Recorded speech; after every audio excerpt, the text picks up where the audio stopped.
No microphones, no professional lights, no girls, no Seth. Jeez. Oh, how's this gonna work? 10 million views! Welcome to the Game of Thrones show, the only show on the internet that talks about Game of Thrones. My name's Adam. And I'm Benjamin. And this is the classy edition of the Game of Thrones show. This is where we have a serious discussion about the last night's episode.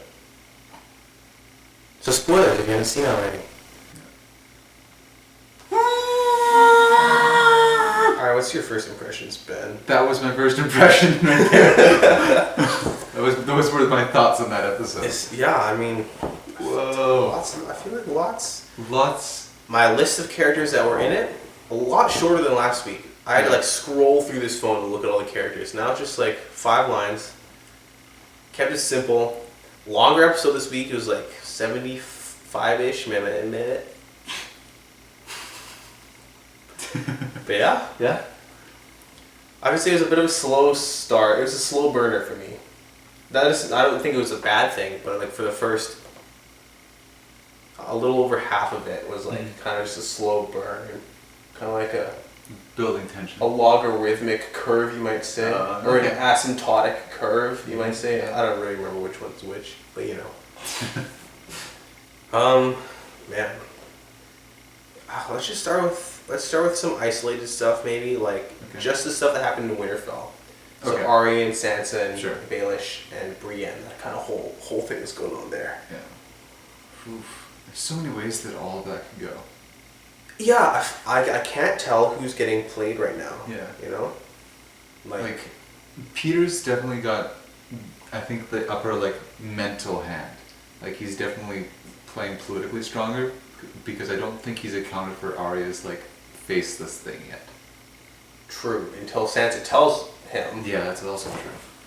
But I was thinking, because I think he wants them to fight and to drive Sansa towards him, which is I think working right now. Yeah. So but he hasn't taken into account that Arya might just kill Sansa and take her face, maybe. Yeah. Which would be sick, but maybe not the greatest thing for the Stark family. Yeah.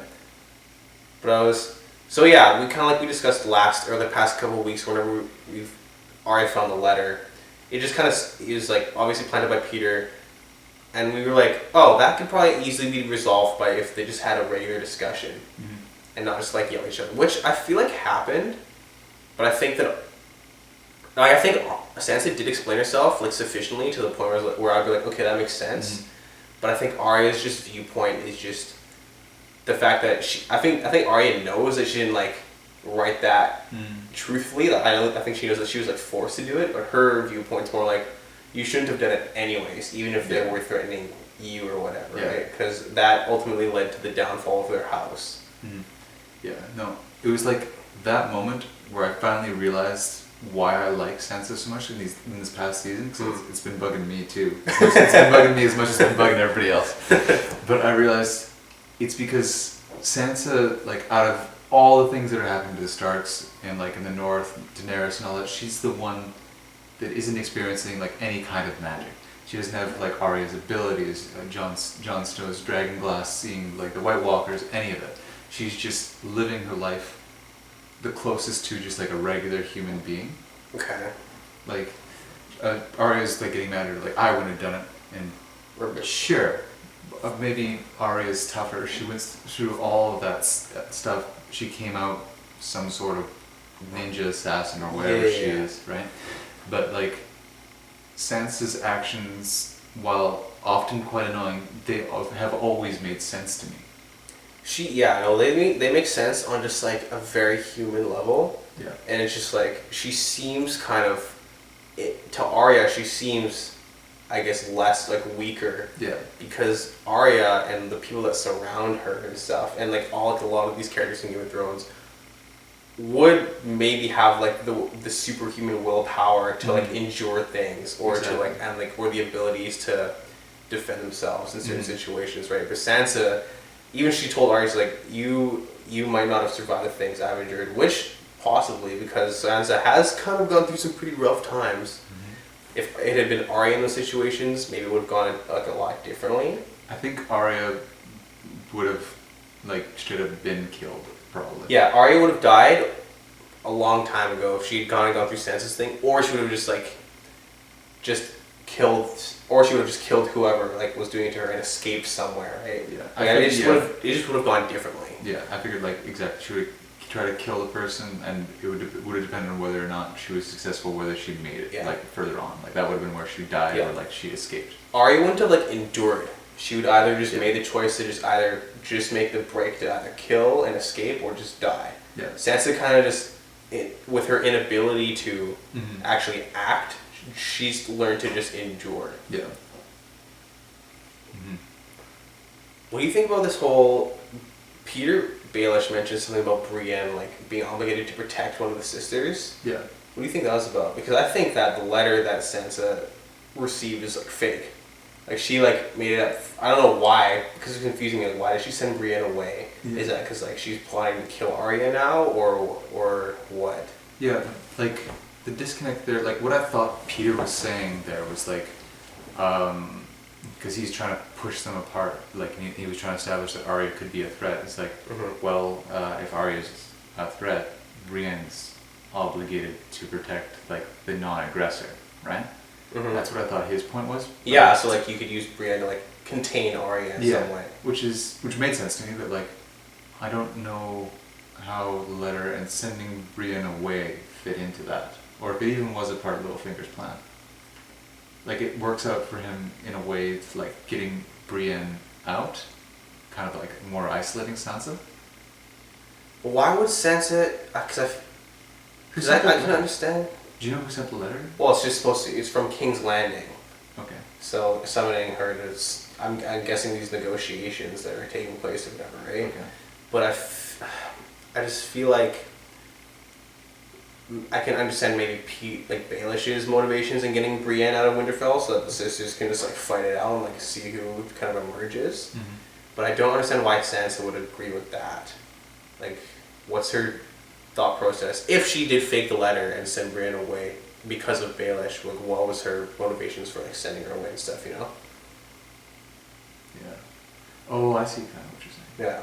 Yeah, like almost like Brienne could be a threat, not to her, but like to Arya. I don't know, like what Sansa's thought of sending Brienne away was, especially after that talk with Peter, right? Like I just don't know what she's thinking. Maybe we'll find out. Like maybe she's like planning to straight up just kill Arya, but then she finds like the faces and stuff. She's like, oh, maybe I can't. Yeah. Maybe I can't kill Arya. But she has 100 soldiers that could try for her. But I don't know if they would. They might try. Maybe they might just like contain her or something, put her in a cell or something like that. My sister's going crazy. She's, just doing whatever. Yeah. Maybe that's just to prevent Brienne from doing that.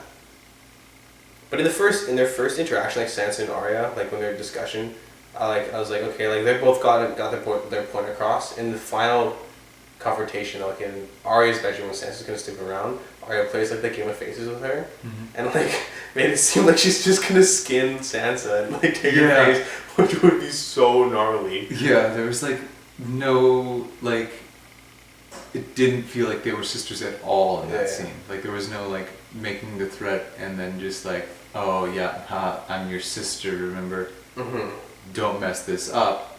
Don't undermine Jon and it's all gonna be okay. There was no like good cop in that situation at all. It was just straight up like, I'll kill you. Yeah. Or it's like, I could kill you so easily. Even Sansa's like, I don't even know her anymore. Yeah. Like when she's talking to Baelish, right? Yeah. Yeah. Yeah, Arya's cool. She's cool, but like, she just like doesn't. She doesn't have a political mind, which I think Sansa does have. Yes. Yeah, I guess. She's I like. think Arya's loyal to Jon. Yeah. Sansa is loyal to the. She's got to the north, maybe. She's got kind of. I'll agree with like what you guys say. Like she's got kind of tenuous loyalties, like spiderwebbing out all over the place. It doesn't feel like she's like a firm character yet. She might just be kind of like a Baelish, just like the loyalties lie wherever she thinks it'll benefit her most, right? Yeah, I guess she's like what she had to become, a survivor. Yeah, she's become these people, the people that imprisoned her, basically. Yeah. All the different people that have kind of imprisoned her, she's just taken aspects from all of them and kind of put it in, like, almost like wearing it as like an armor over like all the stuff she's had to go through, you know? Yeah, like where everybody else is like kind of come into their own over the last like probably like maybe 3 seasons ago was probably when characters started like being like okay, cementing themselves. Sansa, it feels like she's still growing into something, and we're not sure whether it would be a threat to like kind of the established like Jon Snow, or like is it going to be like a really good thing? Yeah, well, we'll see how much she wants to rival Jon Snow when he comes back with Daenerys and a couple of dragons, eh? Yeah. So she might just be sort of like, alright, I have 100 soldiers, we can like hold Jon Snow out, because he left with like, who knows, like a few people that will go mine things, and he's like, oh, dragons. No, it was like tens of thousands of people and a couple of dragons and a fire queen and stuff, you know? Yeah. So, and another thing I was thinking of this past week, we keep saying like, oh, Bran's gonna tell Daenerys that like John is whoever like related or like our son and trueborn heir. It's like they're gonna get married. But when John finds out, is he gonna be down to marry his aunt? Because that's a regular thing for Targaryens. But is John gonna be like, yes? Yeah. No, I don't think he'd be like super stoked on that. I know, because he's super stoked on Dany right now, I think. But he's like, oh, that's my aunt. And Daenerys might be like, well, that's a normal thing. That's normal for our family. And he's like, yeah, but I didn't know that. Like, I wasn't expecting to have to deal with that. It's just something I read in like a history book once. Yeah. I don't actually like want to have to go through it. So, for Daenerys, just do it, John. Yeah. So please, my ships can be real. So that's, I don't know. Is that pretty much it for? Yeah. We can move on. Let's move on to like Daenerys before she flies away. Like so she just hanging out with basically just her and Tyrion talking about stuff. Tyrion making a lot of sense again. Just like a lot of just smart. Yeah. He's just being smart, just saying like, you know, maybe don't be so impulsive and like straight up murder all the lords. That like, you know, like maybe don't do that. And then she did the Daenerys face. Yeah, she's like, it's like, are you criticizing anything I'm doing right now? Like, how dare you? Her lips like just like go out to here and just like just like What was there? Yeah, I don't know. Like, I think Tyrion, it's funny, Tyrion keeps giving all this like great advice, and Daenerys never listens, and it always just kind of like works out. Yeah. Kind of. Though I feel like Tyrion's like, in the long, I'm trying to plan for the long term. Yeah, and I totally see like Daenerys's like kind of impulsive things are like, let's deal with the problem now, let's go fight. They're gonna work because she has dragons and a huge army. Like they'll work. Yeah. But Tyrion, like you said, it's like, well, we're gonna want to rule Westeros, and what you've been saying this entire time why I joined you is because you wanted to break the wheel. And if you're gonna want to do that, if you want to live up to your words, listen to me. Like, this is how you do it. Yeah, because she kept bringing up people who, like, she's trying to, like, well, Aegon did well with Room Through Fear, and he's like, yeah, but he built this wheel or whatever that you're trying to break. I thought you were trying to be different than Cersei, and she's like, yeah. Because I agree, like, right now, Daenerys is just kind of inspiring loyalty through fear, just on the Westerosi side, where she, you know, she has to start doing things differently if she wants to be a different kind of queen. Tyrion didn't bring up an interesting point about like the succession issue. Yeah. Like if Daenerys can't have kids, I mean, well, like, who's gonna take her place? And he's kind of right. Like if she freaking starts flying on a dragon and gets hit with an arrow, who's taking over? You know? Yeah. I think Daenerys might have gone mad. She like thinks that he's implying that he should take over because he's the hand right now. But I feel like Tyrion's just like, look, we gotta figure this out. He even brought like the nice watch, like they have like an election kind of process. Yeah, which he brought up. Yeah. Yeah, and the Ironborn kind of just yell at each other until the king just gets elected or whatever. So it's like you gotta figure something out, you know. Yeah. Yeah. It was. I'd never really thought about it. Yeah. Like that at all. Because like Daenerys not being able to have kids is like something that was a major plot point in season 1 or 2. Yeah. Basically, when that first happened, right? Yeah. So. Yeah, who knows? Yeah. Again.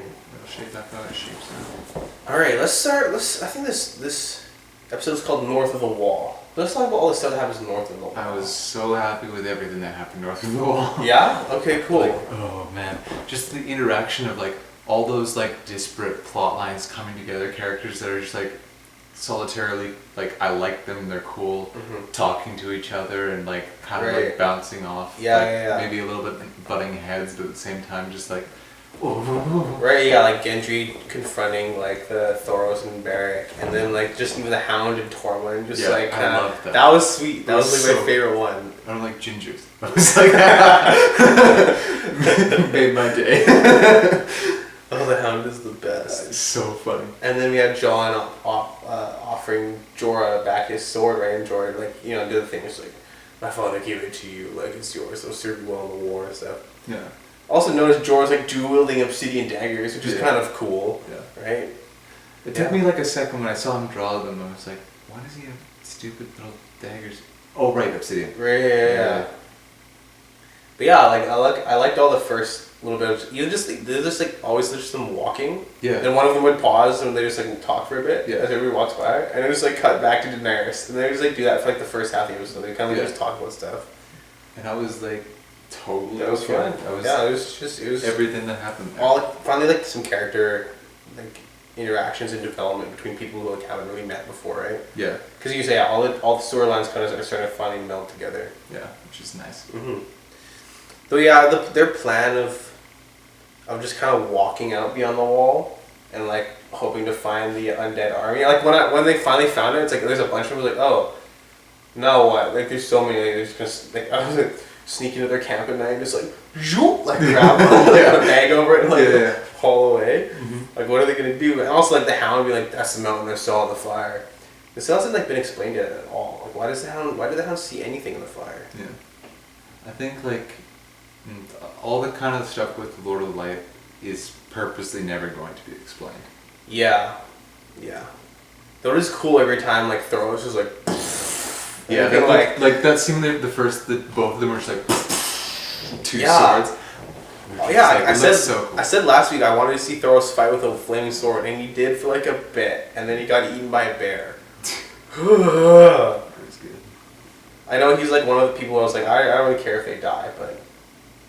And he died because he got, bitten by a bear and then froze to death, so R.I.P. Yeah. Yeah. I don't know. Yeah.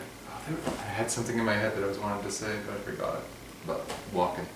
While they're walking? Yeah. What happened? So it was like bear. Well, then they see the mountain and stuff. So then they see the mountain and they see like this band of undead soldiers, I guess, with one of the White Walkers just chilling. So they're just like, alright, let's ambush them. And they just like go start fighting, and Jon kills like the main White Walker. So I guess, can they like regenerate, or just like can they like respawn effectively, kind of? Because I feel like it's the same one he's killed before. White Walkers? Yeah, like the main guys. Like, or do a lot of them just look similar? Because I thought there was like 3 or 4 main ones. But like, I feel like he's killed a couple of them by now. Yeah. Do they just like solidify back later? I don't think so. I think that's game over for them. Like, okay. They're gonna steal. Okay. I would say that I'm 60% convinced. Yeah, I'm like not 100% sure because like they kind of like some of them like all look very similar. Like there's a Night King guy, and then there's a guy with like the long hair. Yeah. And there's a guy with the long hair and a beard. Yeah. And those are the 3 I can think of off the top of my head. But he's killed like at least a few of them have died already or died. Maybe they're just like, oh, they gotta wait like a month, then they're like good to go again or something. And like all in the meantime, all like the dead people that they converted within that time, like also like just crumble away. Yeah. But that'd be a huge flaw because if they can die so easily, they need more of them. Yeah, they need more because if they just killed the main Night King, does that mean the entire army just goes? Or is it the entire army within a certain radius, or the entire army within like the amount that he's controlling at that moment? I think what they said, well, they made the assumption, like the group of like the squad made the assumption is like people that they converted. So yeah, that's what I'm saying. So if you kill the Night King who's like done most of the army, does that mean that like most of the army then just freaking dies? I would think so. Yeah. So I feel like the most efficient way to fight these battles is just freaking blast that Night King. Yeah. No, if you can get to him, I guess. Dive bomb him with the dragons. Send like a bunch of obsidian arrows like flying this way, It doesn't seem like they have any magic besides like their freaking ice spears and stuff, right? I guess they could command the whites, like build a human shield in front of them or something. But if they just, I don't know. Yeah. Oh, I didn't remember what I was gonna say there. Alright, what's that? I didn't like when they that scene in at the end of the last one. They walked out in that just like wedge formation. Mm-hmm. I didn't realize that they had like other people, like non-main characters with them. Oh yeah, you kind of see them pulling the sleds. They're kind of back there pulling supplies. No, I just like, as soon as I just realized that they were there, I was like, oh, they brought the red shirts along. Yeah, People that can die with no consequence. Right, yeah. People get eaten by bears, torn apart by whites. Yeah. Yeah. Mm-hmm. Which is what they did. Yeah, which is what happened. They just kind of died. Yeah. So the merry band manages to, I guess, capture one of these whites by putting a bag over its head. And then they're like, I guess then they turn around and see like an entire army running at them. And they're just like, Gendry, you can run really fast. Yeah. Give me the hammer and go run back to Eastwatch, which I guess takes about an hour of just running. So I guess he like ran I like 6K through the snow or something. I thought that they were like days away, not just like that short. I guess maybe there's like their home base just super close to Eastwatch or something. Maybe, yeah. And that's just where they're hanging out. Maybe. So like Gendry sprints back to Eastwatch by the sea and just like almost dies. Sends off a raven down to like Dragonstone where Daenerys is. Mm-hmm. I don't know how fast ravens can fly. Like, how fast do you think it could fly down there? Because like we were trying to figure out like how the time worked in this episode. Yeah. Because the merry band kind of like run away from the White Walkers and get stuck on a little rock in the middle of a frozen lake. Mm-hmm. And I can accept the fact that maybe they're there for a couple days because it shows them kind of like sleeping and chilling out for a bit. So if they're there for a few days, and like I guess the Raven could fly back to Dragonstone. I just don't know how like. I don't know. Like I don't remember how big Westeros is and stuff, and where Dragonstone is exactly. Like I'm just trying to picture the map in my mind, and I don't remember what the scale is at all, but I feel like it's kind of like here where we are to like maybe like some midpoint California. Okay. That would be my guess. Okay, so how long does it take a bird to fly? How long do you think? I would say a couple days. Okay, so a couple days. So that's reasonable. Maybe like they were there for, say like the band was there for like 2 or 3 days, stuck on that rock, until like the lake like refroze again or something, right? And then Daenerys is just immediately like, yes, I'll go, and she hops on a dragon. And I'm guessing a dragon can go a lot faster than a bird. Yeah. So I think feasibly, it could it makes sense. Like it could happen. It could happen. It did. That was like the one thing in this episode, I think. Yeah, I know. It seemed really fast, but like thinking about it, like it's feasible. Yeah. Like possibly, like if the band was there for like 3 days, just stuck on this rock until the lake refroze, and Daenerys just immediately and the Raven like just flew there so fast, and Daenerys was like, "Yeah, I'm just gonna go," which I guess kind of seemed like it was gonna happen because Tyrion's like, "What are you doing?" She's like, "Bye," and like flies off the cliff. Mm-hmm. So yeah, they just as the Hound kind of screws him over by chucking a rock on the lake. Yeah. Freaking classic. So I'm so bored. She just like takes that guy's jaw and just like, go. Yeah, that was kind of funny. Yeah. It was kind of, that White's walk was so epic because he dragging the sword along the ice and stuff. I was into that. Yeah. But then yeah, Daenerys comes and fire blasts like all these Whites as like they're about to die and stuff, which was sick. And then, but Night King kind of shows the vulnerability of these dragons by just chucking one spear into like the dragon's side. The dragon like exploded because I guess like all the fire chambers or whatever it just got pierced. Yeah. And just freaking died. The amount of like blood that was spewing out of it just like looked so cool as it was just like falling and barely staying like aloft and stuff like that. No, the Game of Thrones did a good job with the dragon's death. Like, especially because it made me feel like, oh man, I'm sad this dragon died. Because I wanted, last week, a couple weeks ago, I really wanted a dragon to die. Mm-hmm. And I'm glad that happened, but I'm like, man, I wanted it to happen when Daenerys was doing something dumb. Yeah. Which I guess she technically was. I guess. But more like something dumb that I didn't want her to be doing. Yeah. Like fighting the Lannisters or something. Like, that's when I wanted a dragon to die. Mm-hmm. Like, I wanted one of Qyburn's things, like, in Dome 1 or something, Not when she's like sacrificing like her safety to go save Jon in the middle of his quest to like help her take the throne and stuff. I just wanted, so now it's just like, now I'm sad that the dragon died, which I do want to happen. Yeah. I wanted the dragon to die and I wanted to feel happy about it. Oh man. Like, why can't I get what I want? yeah, it's like those, what are they called? Like scorpions, ballista? Or Yeah, yeah. Like when Bronn tried to just like kind of lodge a little bit in his shoulder. Uh-huh. The arm on that Night King, he has a future in the MLB. What do you see? He's just like, well, he's magical for sure. That thing, flew like a missile through the air. He just straight like, no, that was good. I thought, I can't believe he missed the second down. I thought he was just gonna, if he was gonna miss the dragon, just like kill one of the main characters, like snipe Tormund like right off the top of that dragon. You know. Speaking of Tormund, right. His like he almost died. That hurt me inside.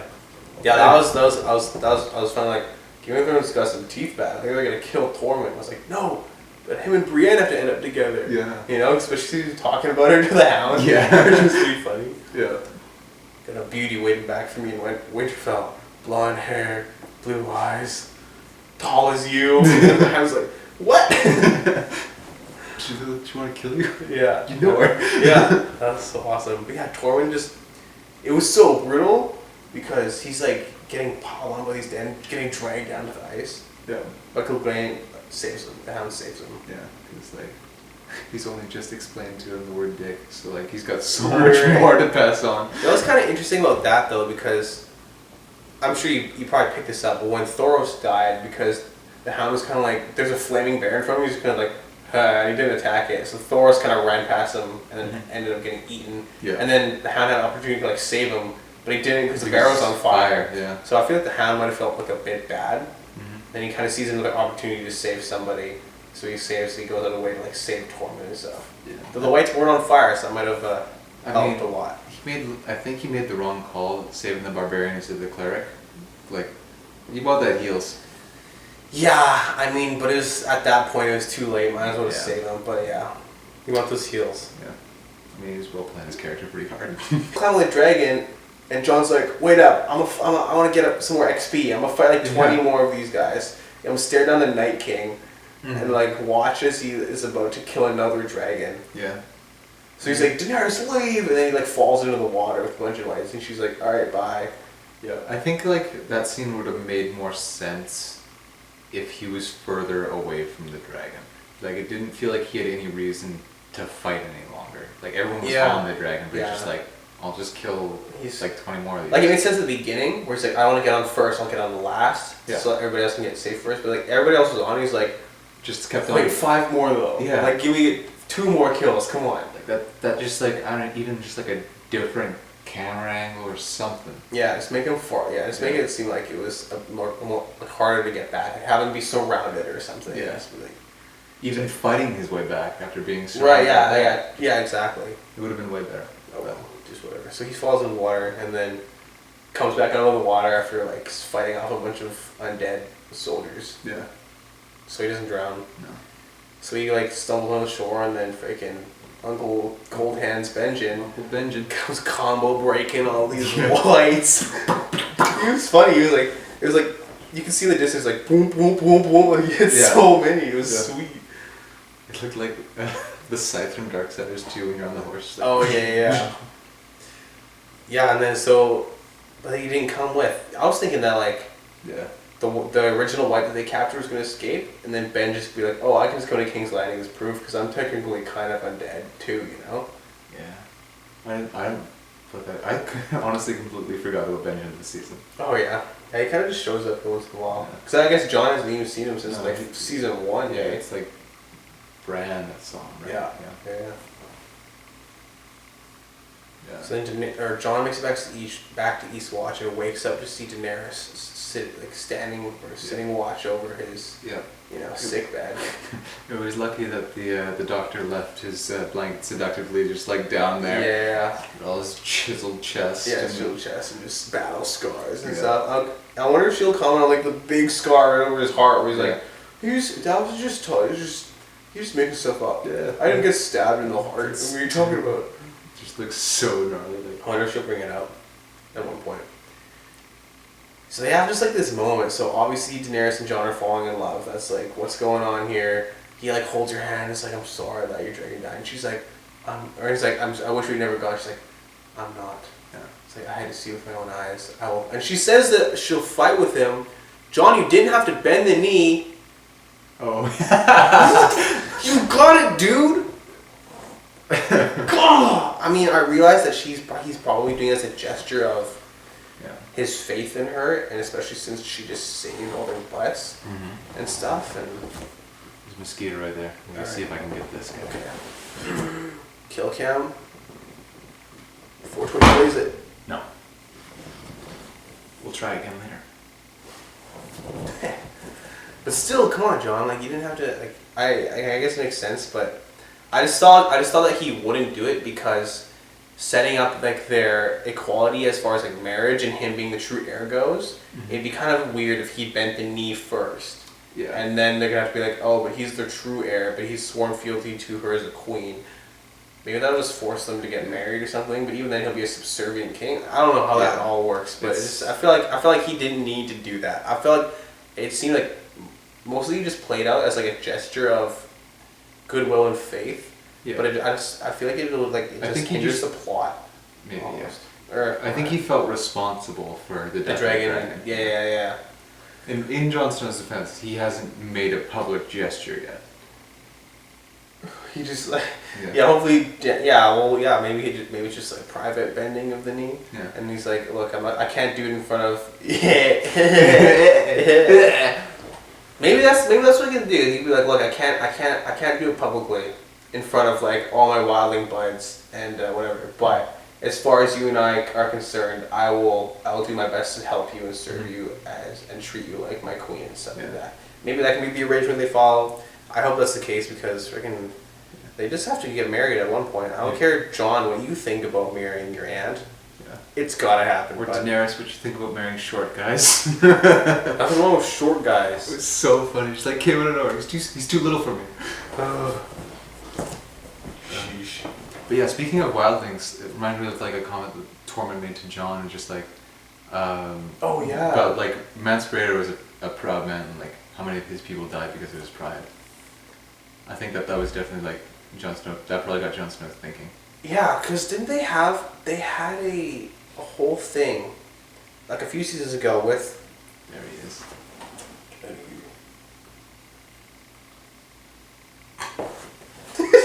A whole thing where Mance Rayder defends himself not bending the knee. He says, "You think?" Does he say like, it's not pride? Like you think it's pride? It's not. I haven't watched those seasons. Okay, I feel like I remember that. Like I thought Mance Rayder had like a point why he didn't bend the knee and how it wasn't like his pride that like stopped him. But I guess Tormund. I feel like Tormund at the beginning didn't believe, thought he shouldn't do it, but maybe after so long and seeing so many people die, might be like maybe Mance Rayder could have saved a lot more lives if he had been a bit more willing to cooperate or something like that. Yeah. I don't know, that was interesting coming from Tormund for sure. Yeah. Especially after he had the comment about like, you've been with wildlings too long, you don't want to bend the knee. Mm-hmm. But then he gets all serious up in there, you know? It's like so many people die. Mm-hmm. So, that was interesting. Yeah, but anyways, back to like Daenerys and Jon there, I was so happy that like the death of her dragon didn't make her angry to the point of like kind of abandoning Jon. It like kind of galvanized her for his cause. Yes. Yeah. Well, yes, because she's seen the threat now. Yeah. She understands, like, he is not just like... I don't think that she thought he was crazy. I think she was like, he seems like a reasonable person if he's this scared of whatever this is. Yeah, that's it. It must be something, but like, I can't really believe that there's an army. Yeah, that's the thing. It's just the whatever this is kind of factor. It's like, okay, he might be telling the truth to a degree, but like you can't like she couldn't comprehend the enormity of this threat until she witnessed it. Right, witnessed somebody just one-shotting a dragon. Right. You know. So what's now? She's like, okay, my dragons they can die pretty easily, I guess. Who gets hit by a spear from one of these White Walkers or something? Maybe just the Night King has the arm, you know, because they have the White Walkers just pull a spear out and hand it to him, which was cool. Yeah. But if they just sent like 7 spears flying through and just like killed all 3 dragons, can you imagine if Game of Thrones just killed right there all 3 dragons just dead? I wouldn't know what to do with any part of my body. I might have just like shit all over your couch. Ooh. That That would have been so nuts. That would have been crazy. Yeah. Yeah, just when you think, like, I keep thinking that Game of Thrones is getting a bit soft because, like, they're not really following the books anymore. George R. R. Martin's, like, not super involved. Mm-hmm. And, you know, people keep, like, surviving and living too long. Like, Tormund didn't get freaking wrecked there. Which maybe he does it in the books and stuff. But I'm just, like, it's just how it kind of seems. Like, there's no threat anymore. Mm-hmm. But then they kill one of the dragons, which was, like, pretty big. Which is enough. Which is pretty huge. Yeah. I had that spoiled for me. I was mad. Did you? Yeah. That's rough. Yeah. That sucks. Huh. Be careful on the internet. Yeah, true that, you know. That's what you get for watching the episode late. No, it was like before. It was because of because it leaked? Yeah, because of leaks. I was busy, so I wasn't even on the internet for the past 4 days. Yeah. Yeah. That's why I have this gross... That's why I have this gross. Yeah. That's what's up. Very last scene. The undead army now has an undead dragon. Yeah. Sick! Who called that like 2 episodes ago? Nina mentioned it or something. Or no. Did she? Somebody said like... I don't remember. We were talking about that. And Yeah. she's like... somebody else said undead dragons and he was like, dragon battles. Yeah. So somebody mentioned it. But yeah, undead dragons. Vindication for whoever that was. Might have been me. I might have just said except I thought they might have already had dragons. Like, I thought they might have just had dragons from before. That's what I said. So, yeah, I don't know. Now they just got a new one. Yeah. I want to see that dragon. I want to see it breathe ice. Do you think it'll breathe ice now, like ice magic? No, I don't think so. But think, what is the fire that dragons breathe magical, or is it like a biological thing? Because if it's magical, I can see it becoming an ice breath now. Yeah. Especially with the Night King's magic kind of... That's also true. Infusing or whatever. Yeah. It's a possibility. Having a battle between like ice and fire breath dragons just like It's like Dragon Ball Z type stuff right there. This like anime. Yeah. I'd be on board. That'd be sweet. Yeah. Yeah. No, that'd be cool. I think that's pretty much all that happened in this episode. Yeah. Okay. Ratings out of 10? Ratings out of 10. In 3, 2, 1, 9. 22. 22, eh? Yeah. Out of 10. Yeah. Wow. Usually you don't go for those. No. Those kind of ratings. I don't usually. Wowee. You must have been so impressed. I was impressed. Like, there was stuff that, like, was weird and dumb. Like, the timeline and some of the stuff between Arya. But just, like, in general, like, my inner soul... Very appeased by this episode. It got me. Alright, cool. I give it a 9. Like, I thought it was an excellent episode. It was a bit of a... I mean, I don't really have any complaints. Can't complain about it. Yeah. It was just a really solid episode. Mm-hmm. 9 out of 10. I mean, that's what else you want. If I got that if I ever got that in university, I would have been stoked. You know? So, come on, Game of Thrones is doing better than my GPA right now. Yeah. So, there you go. Mm-hmm. Yeah. Oh boy. I mean, it was the penultimate episode of the season, so we've come to expect big things. Yep. Next week is the season finale of season 7. Oh boy. Are we gonna do something to celebrate? We could drink a lot. We could. I don't know. What were you thinking? Probably that. Leave in the comments down below how we should I want to celebrate the season's finale. make it this. You missed it. I did. He's still up there. I want him so bad. I'm sure he wants you to. Yeah. They're just like, I want revenge for all of this. All the bug bites? All the bug bites this weekend. Where'd he go? That's gone now. It is freaking dead. Mm-hmm. He's not dead. He's out there. Tied up, dried up, dead to the world. In the shadows. Waiting for a chance to strike. He's gonna follow you home. He's gonna be in your car the whole time. And he's gonna hear him buzzing in the backseat. Yeah. Yeah. Should probably cut like 30 seconds ago. Thanks for watching the Game of Thrones show. We'll see you next week. Hopefully we're drinking. Maybe we can do a lot of cocaine too. I know a guy. Yeah, I know. You know a guy. Yeah. You actually know a guy. Yeah. We're doing cocaine next weekend. Yeah. Bye. Bye.